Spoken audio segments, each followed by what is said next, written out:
I was paid a healthy bounty for Ringo and Curly Bill, and realized there was real money to be made. That's why I went after Henry Plummer.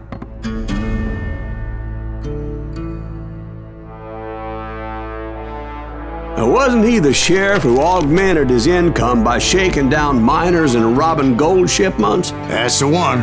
Oh yeah, I remember him. He ran that gang of thieving outlaws called the Innocents. So it's true that you went toe-to-toe with him? Indeed I did, son. Indeed I did.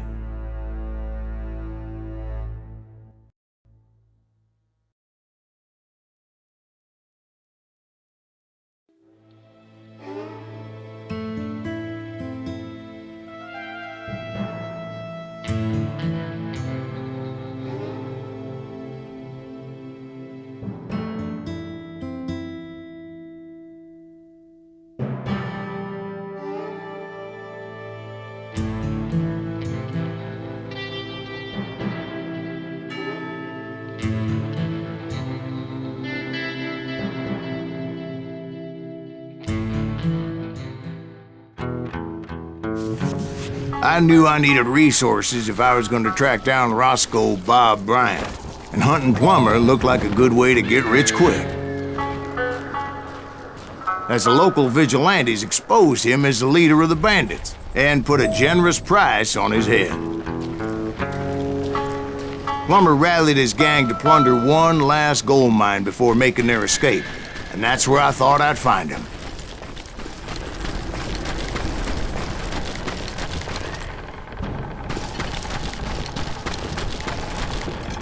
It makes me nervous standing so close to all these goddamn barrels of gunpowder.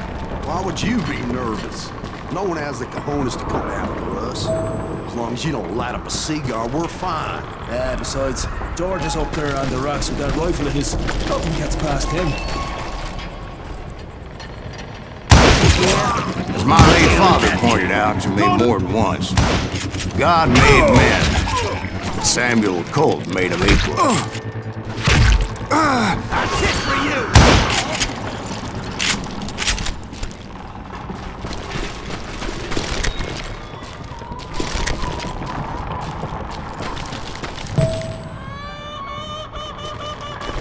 I knew that dynamite wasn't mine, so I decided the polite thing would be to return it.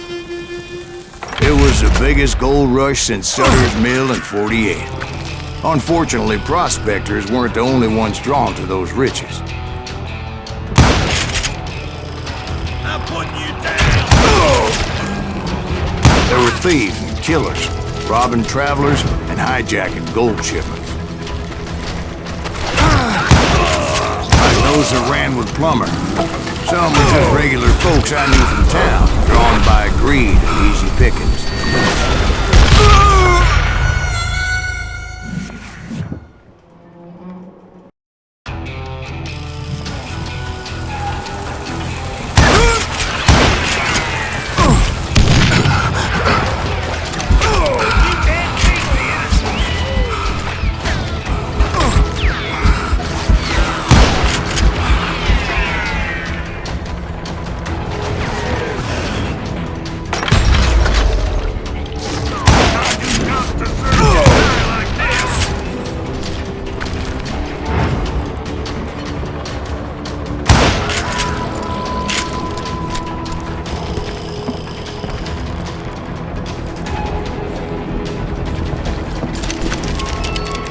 Charlie Crow, the blacksmith.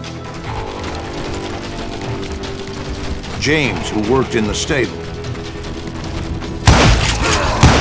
Sam and Jeremiah Barber, the butcher's son. Ordinary citizens who lived a double life. Stealing and thieving and murdering their neighbors. Of course, the rest were veterans of the Civil War. Stone-cold killers trained on the bloody fields of Shiloh and Antietam. Plummer had a lot of men on his payroll. A hell of a lot. That son of a bitch pretended to protect the public with one hand while stealing them blind with the other. He set up a defensive perimeter which I had no idea how to breach. Dangerous, desperate individual. I was outnumbered and in way over my head, but I was too damn stubborn and stupid to realize it.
They must have thought I was tough, or had some kind of death wish,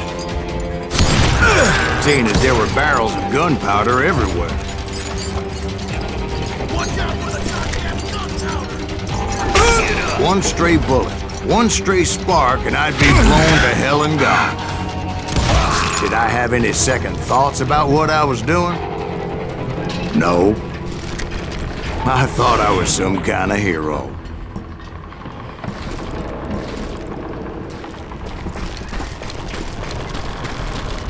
I finally made it past and headed on to meet my destiny.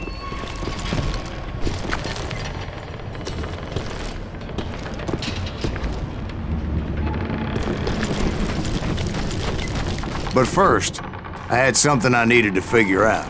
I had a few ideas on how to get into that mine, but once I made my decision, I knew there was no turning back. So my first thought was to enter the nearest mine portal. I saw an entrance. Made sense. It was the quickest way in, but that also made it more dangerous, as there would undoubtedly be enemy pickets posted along the way.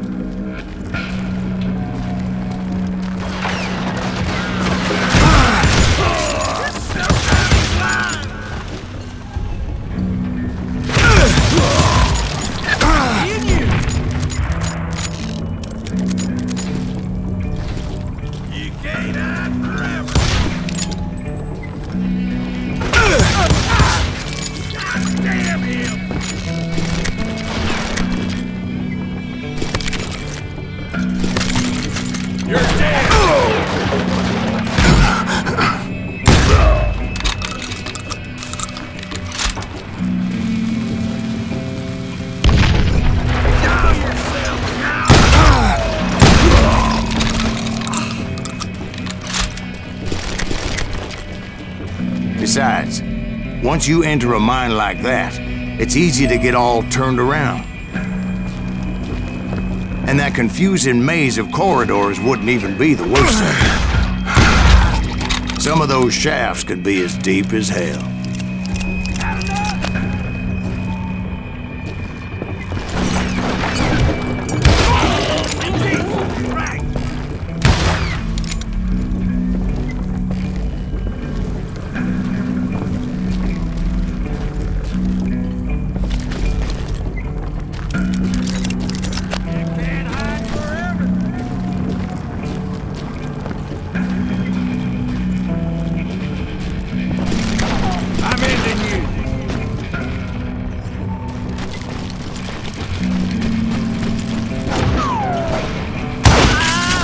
single stumble or misstep can easily end in a deadly plunge to oblivion.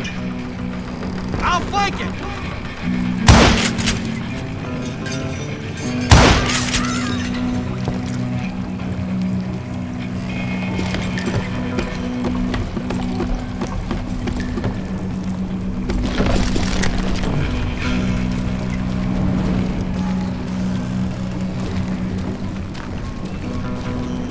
Quick reflexes often make up for a lack of common sense. Luckily, I was never one to be easily bushwhacked.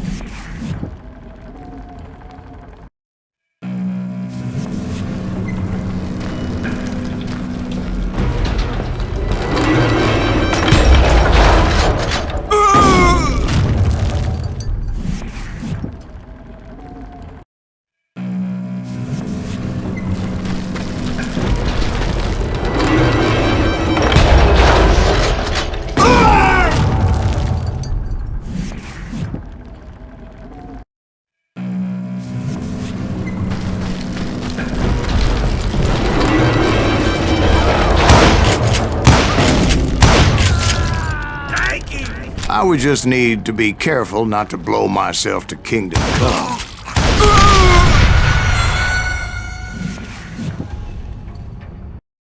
Get him!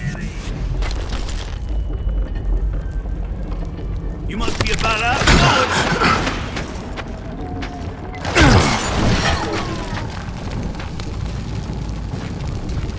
Show yourself, coward!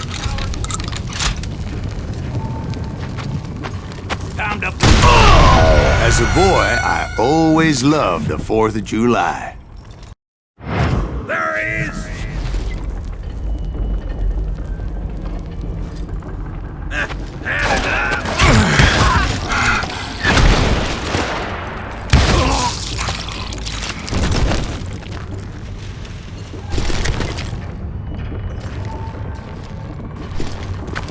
One wrong bullet could have turned that mine into a dad-blasted tomb.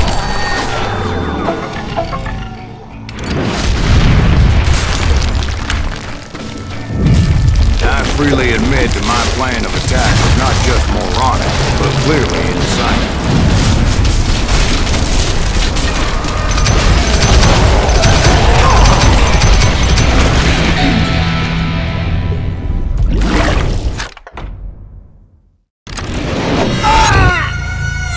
It's a good thing that I abandoned that ridiculous plan before I even tried it. Instead, I spotted a ladder, way into the mine from the opposite side.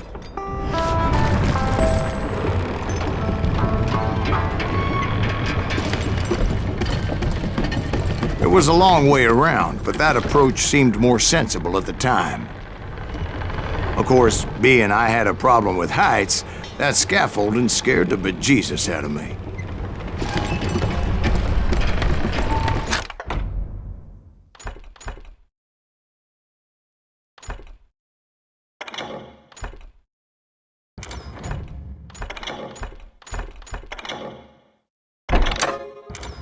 Climbing down that ladder required some caution, because even though I had a younger man's reflexes, no man can dodge a damn bullet while climbing down a rickety ladder. I needed to make a leap of faith, which ain't easy when you're suspended between heaven and hell.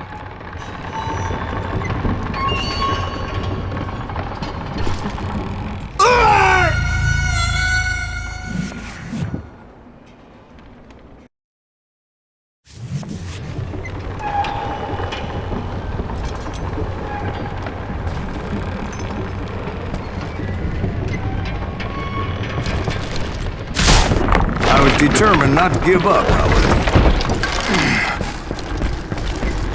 As Sheriff Plummer seemed quite the despicable character. When the vigilantes discovered what the sheriff was up to, people were outraged. That 10,000 they put on his head would go a long way to helping me find old Bob. And I had made it my mission to settle that score come hell or high water.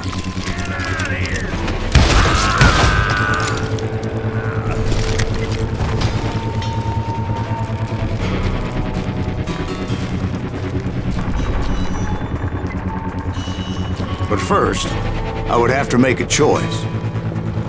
Take the elevator or climb the ladder. I picked the more convenient and more dangerous route.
Plummer was a mad dog killer, and the people of Nevada City deserved better.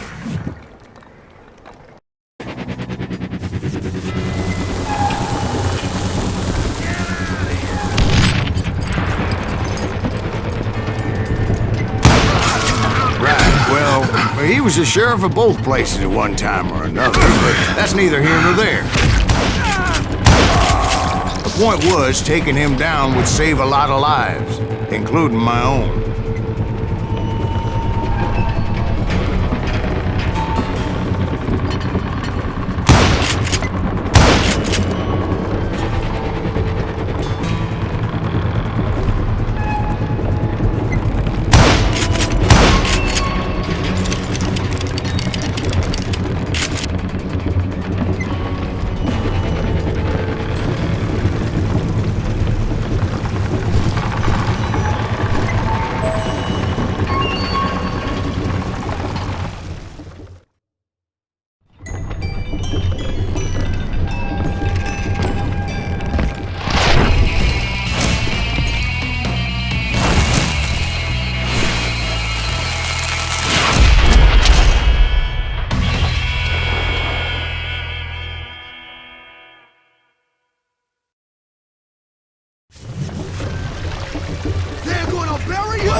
Plummer was clearly unhinged, and I could see right away that this was going to take some doing.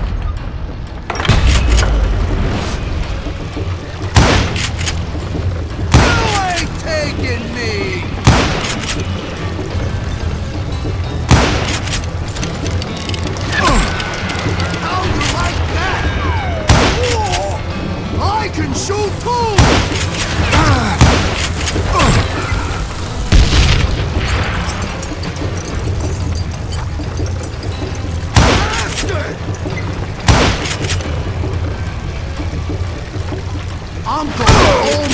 evil on your ass! Some help here! Come on, boys! Take this cocksucker out!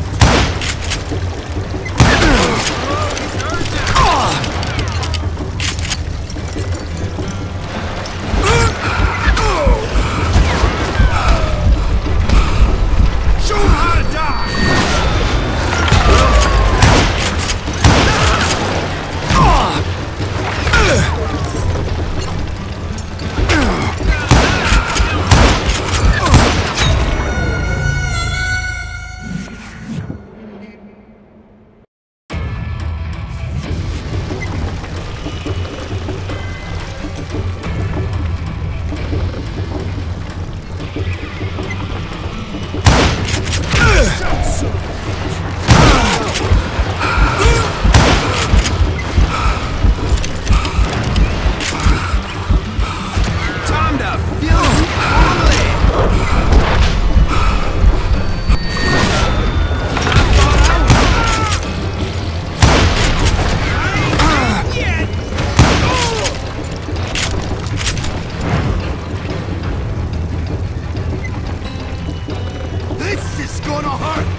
So that's how Henry Plummer died. Him and his crew were worth their weight in gold. And now, I was officially a bounty hunter.